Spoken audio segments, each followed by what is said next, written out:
Assalamualaikum warahmatullahi wabarakatuh. Hello student, how are you today?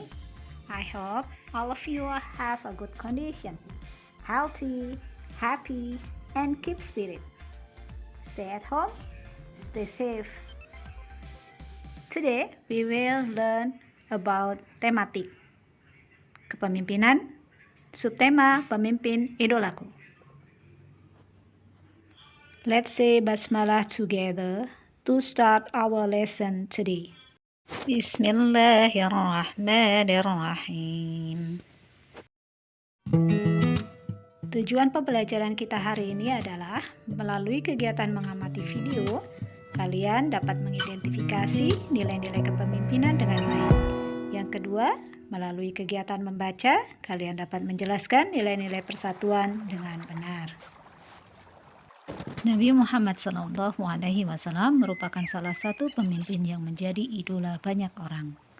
Michael Hart memasukkan nama Muhammad SAW di nomor 1 dalam buku 100 tokoh paling berpengaruh dalam sejarah. Seorang pemimpin idola bisa memberikan contoh kebaikan yang akan memotivasi orang lain untuk mengikutinya. Seperti di dalam surat Al-Ahzab ayat 21, sungguh telah ada pada diri Rasulullah itu suri teladan yang baik bagimu. Kita akan menyaksikan video Jenderal Sudirman. Tapi sebelumnya, jawablah pertanyaan berikut.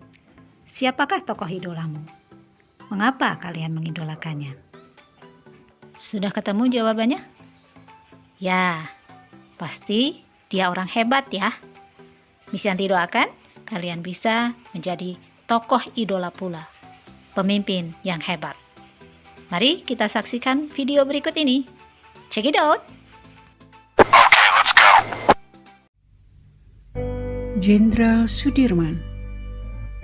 Sudirman lahir pada tanggal 24 Januari 1915 di Dukuh Rembang, Kecamatan Bodas Karangjati, Purbalingga, Jawa Tengah.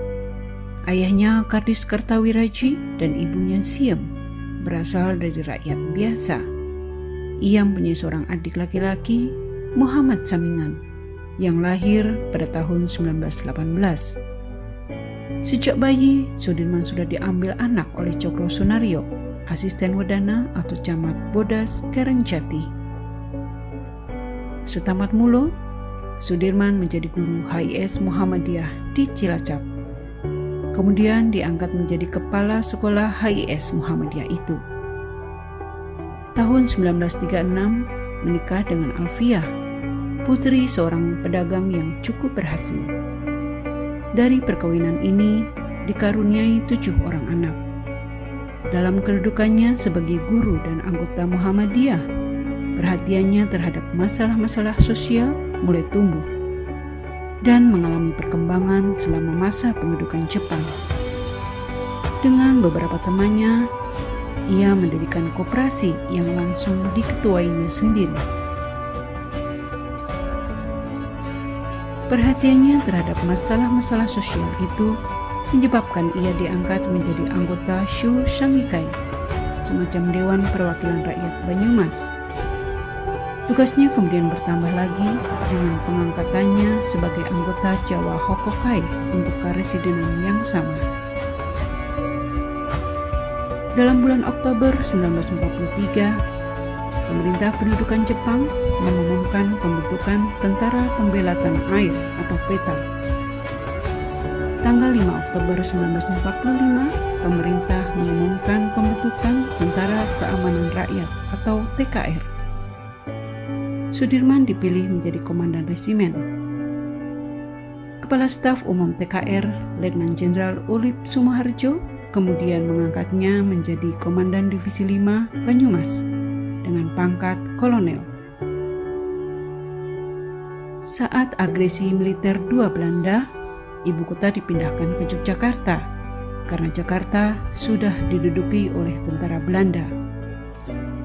Dalam perlawanan tersebut, Sudirman dalam keadaan sangat lemah karena penyakit tuberkulosis yang dideritanya sejak lama. Walaupun begitu, ia terjun ke medan perang bersama pasukannya dalam keadaan ditandu. memimpin perlawanan terhadap pasukan Belanda secara gerilya. Di Magelang, kesehatannya tetap tidak berangsur membaik. Pukul 18.30 tanggal 29 Januari 1950, Jenderal Sudirman, Panglima Besar Angkatan Perang RI, meninggal dunia dalam usia yang masih muda, 34 tahun. Jenazahnya dimakamkan esok harinya di Taman Makam Pahlawan Kusuma Negara, Yogyakarta, di samping makam Urip Sumoharjo, tokoh yang bekerjasama dengannya dalam membangun Angkatan Perang RI. Pemerintah Republik Indonesia menghargai jasa-jasa dan perjuangan Sudirman. Berdasarkan surat keputusan Presiden Republik Indonesia nomor 314 tahun 1964, tanggal 10 November 1964, ia dianugerahi gelar Pahlawan Nasional.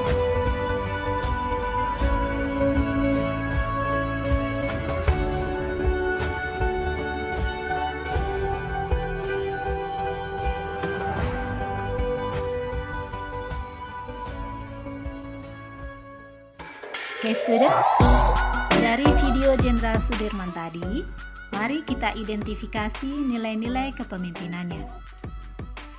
Jenderal Sudirman sebagai Panglima Besar. Yang pertama, dia mengutamakan kepentingan negara dan orang banyak daripada kepentingan pribadinya. Kedua, rela berkorban untuk bangsa dan negara.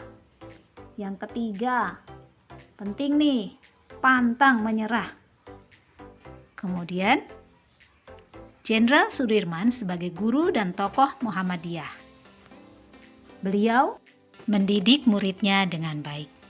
Yang kedua, perhatian terhadap masalah-masalah sosial dan mendirikan koperasi. Selanjutnya kalian buka halaman 54 dan tuliskan nama pemimpin idolamu dan nilai kebaikannya yang bisa kalian amati dan contoh. Kegiatan selanjutnya adalah ayo membaca. Bacalah bacaan yang berjudul Pamanku Lurah Idola. Kemudian jawablah pertanyaan yang ada di lembar kerja dan foto hasilnya upload di portal e-learning. Bacaan yang lebih jelas bisa kalian buka di buku kalian halaman 56 sampai 57. Okay students, let's make our conclusion. Apa kesimpulan belajar kita hari ini? Yang pertama, pemimpin idola memiliki nilai kebaikan yang bisa dicontoh.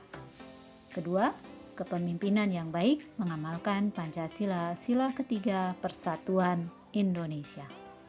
Students, don't forget to pray 5 times every day, tilawah Al-Quran, and help your parents. Let's close our lesson today with recite Hamdalah together. Alhamdulillahi Rabbil Alamin. See you next time. Assalamualaikum warahmatullahi wabarakatuh.